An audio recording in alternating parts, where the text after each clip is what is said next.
two comics, and really they're the best two comics, female comics in Tucson, and I am so happy to introduce one of them, who also does her own show called Let's Talk About Sex, Baby, and she can tell you about that afterwards.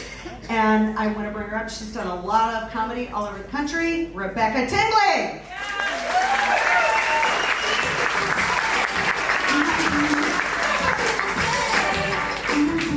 Good evening, ladies.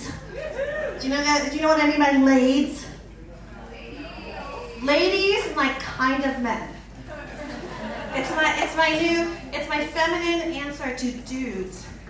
Dudes means like men and kind of ladies. So ladies means like women and kind of men. Good evening, ladies. I'm into it.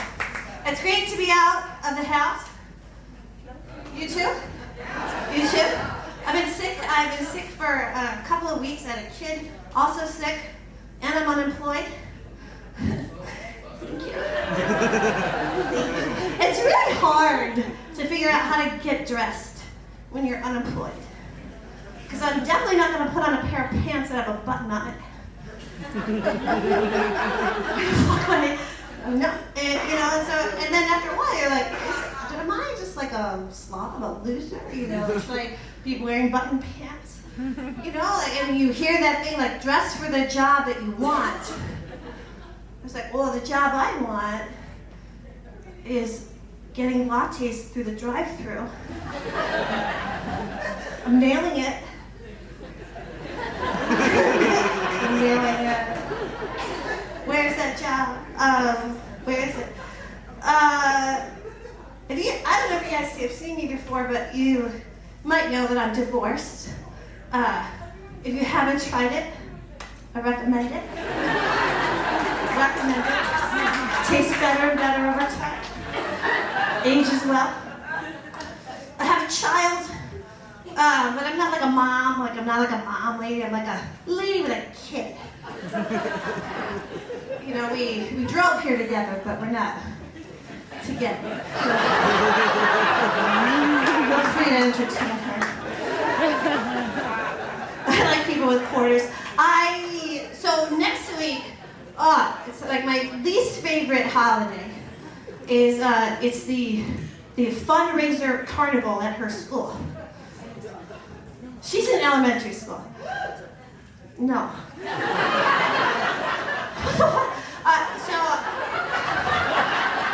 I went to this last year by myself, and and it's like this carnival, and I like had these like really cute boots on, like they were new.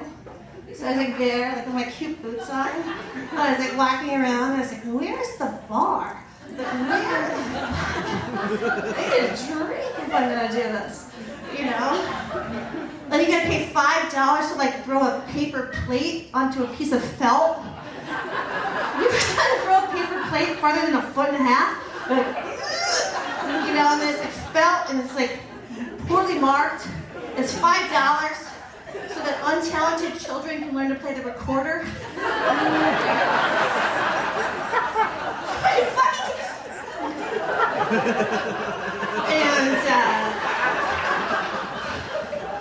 And you go into the yard, like it looks like a prison yard, but there's kids out there, and there's a bouncy house, and there's two parents, and they're wearing like cargo shorts, pockets full, hiking boots. They've got aluminum canisters for water. They're wearing those like hats, like to cover their faces for sun, and backpacks. And you're like, how did you get here? Did you hike over the Alps? Are you prepared for a natural disaster that I'm unaware of? Because I got my boots on. Like, what is the difference between that parent and me? I'm not that. Especially moms. Like, I hate that. Especially moms. Like, when did you start wearing national park shirts? College? When did you fucking start that? When were you into that lady that you were gonna be? And then, these are always the parents that are like telling you how brilliant their kid is. Like, they're so brilliant. You're like standing in line at the bank, my kid's just so great, the violin, blah, blah, blah. And you mean that kid? The kid that's like wrapping their neck up in the retractable line divider?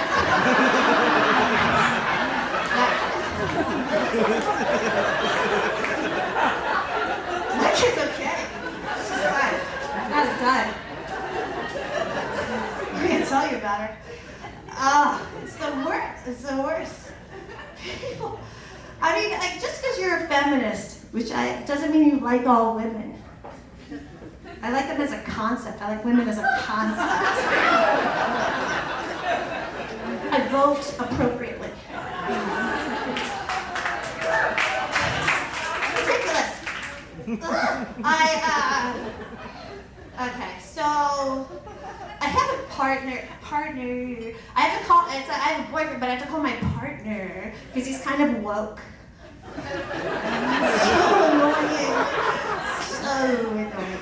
So I was on Twitter, and they were doing this. They did this, like they did like a poll of like long-term couples and like recurring fights that they have. You know, so people were posting in like fights they have, and the most common fight was about how to load the dishwasher. Yeah? Yes, some of this out there? And I was like, geez, we don't have fights like that. Like you know, as long as you load the dishwasher when it's your fucking turn, I don't really care how the fuck you do it. Like it's not a fight we have. Because that tone of voice like ends it. Just finish it. But a fight that we do have we recurringly fight about whether Joaquin Phoenix is a good person or not.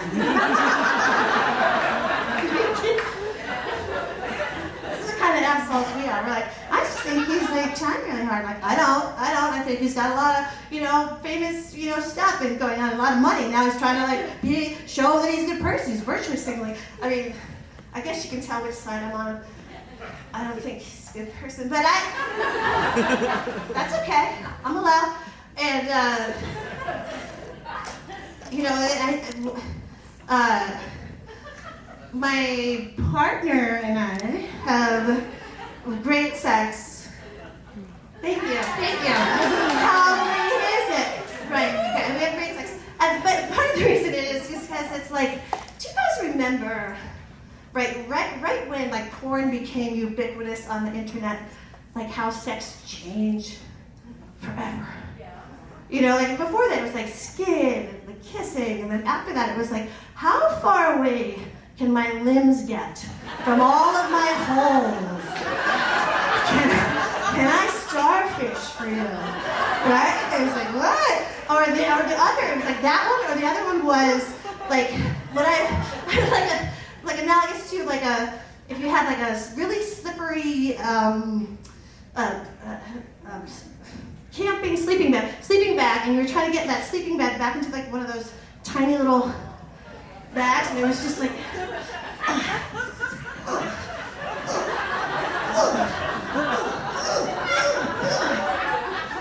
remember that sex, guys? Was that fun?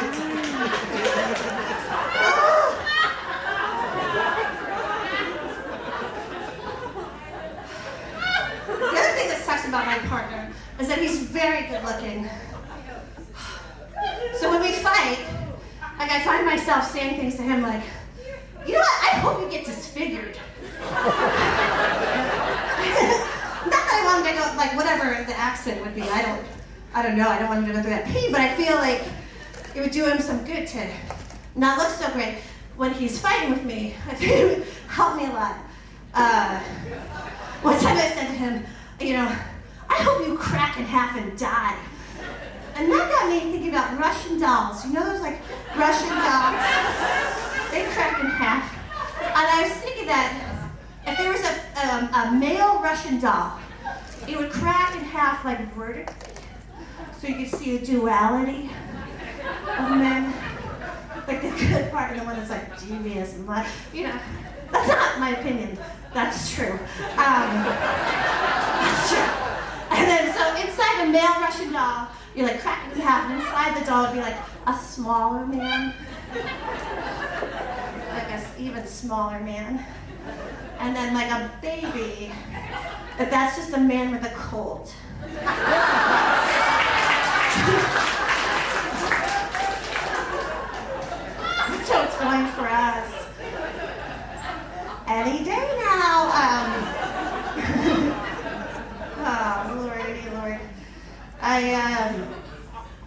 My daughter, she doesn't, like one time she came back from visiting her dad and she was like playing and she was singing this song and she was like, who's the person I love the most in the world?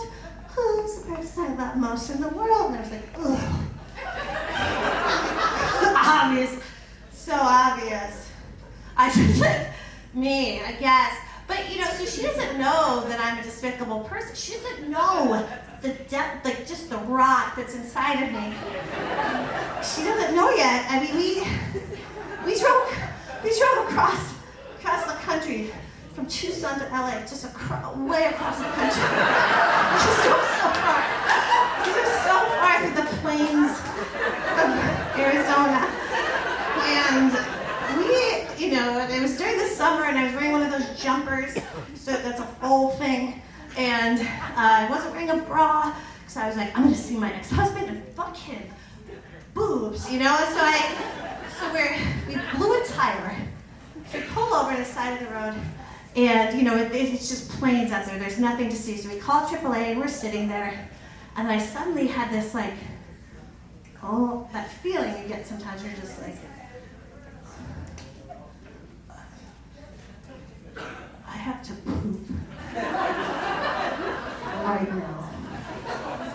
Right now.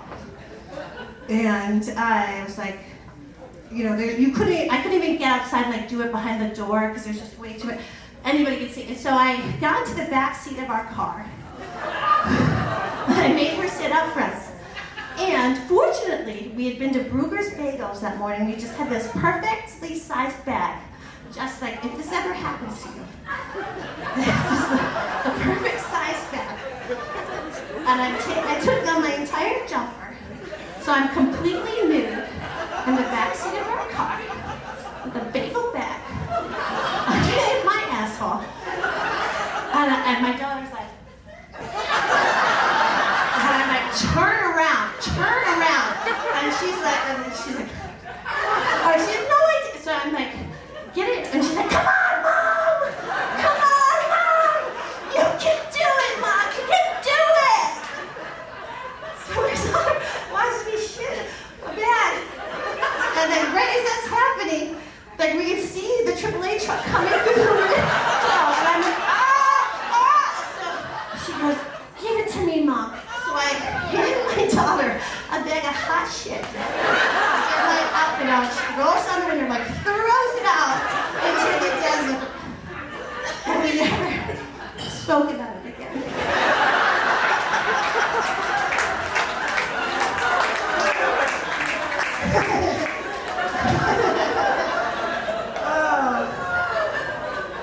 Obviously, I'm raising a feminist. Keep secrets when you're a feminist. Shh. Don't tell anybody. Shh. Don't tell anyone you're a feminist. Are you a feminist? Don't. See? She already knows. Okay, she already knows. All right, so I created a private feminist hand signal. So I'm going to share with you. It's called the Feminist High Five. And because I really like high fives in general, because they're fun.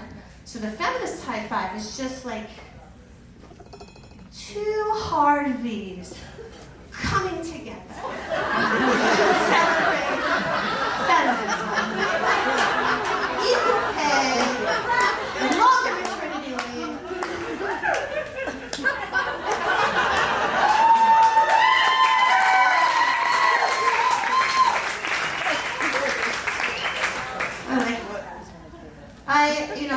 Right now, I think it really sucks being a middle-aged white woman.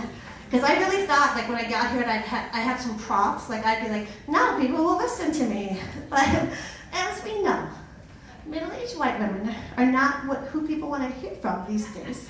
Have you noticed that? Those are the ladies calling the cops on people barbecuing and stuff. It's my turn. It's not my turn.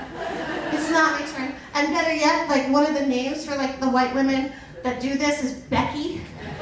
Which is my name. That is my name. I have called a manager. I am sorry.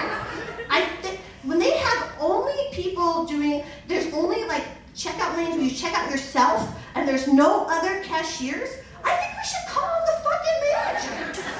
How Thanks. And I'm sorry, I threw a Vanderpump Rules watch party.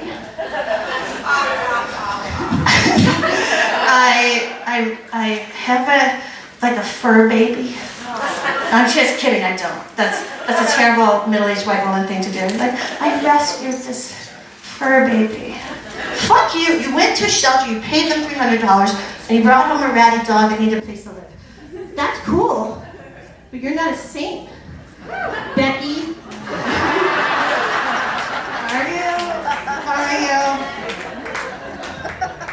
This is so rough. This is so rough. Gwyneth Paltrow, do you guys like her? She's doing us a real service, isn't she, ladies? She just makes me feel so embarrassed. She wants us to steam our vaginas. Like, how is that different than taking a really good shower a couple of times a week? Or however often you ladies clean yourselves, I don't know.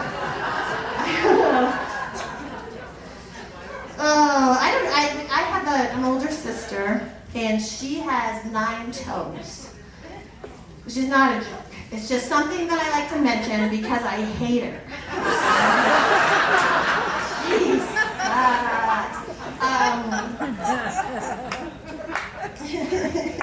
How am I doing on time? I feel like am I good? Yeah, I'm good. So one of the things that I think is hard about being like a white lady is that just how cliched everything about us has become. Like, you know, like buying a $5 Starbucks to get through your fucking day. You know, like that's what we do, right? We're just this, I can't deal.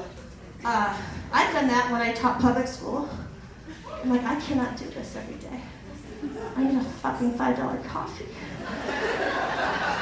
To look these children in the face. That's how I did it. My sister's one of those women that has all over her house those like things that say live, laugh, love. Really? That's what you're doing in here? In this house, and you never open the shades on because you don't want to get the air conditioner built too hot. Like you're live, laughing, and loving in here. This dark house. It's a haunted house here.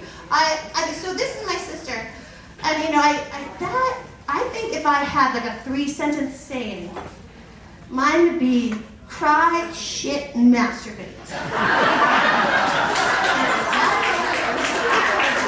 You could put that on a faux piece of wood and put it in the back of Ross and Marshall's in the art section. We could buy that and put it in our kitchen. I'd invite people over a casserole and I'd be like, this is what I've been doing all day. Bon appetit. This has been a real pleasure, you guys. Have a great night. Thanks so much.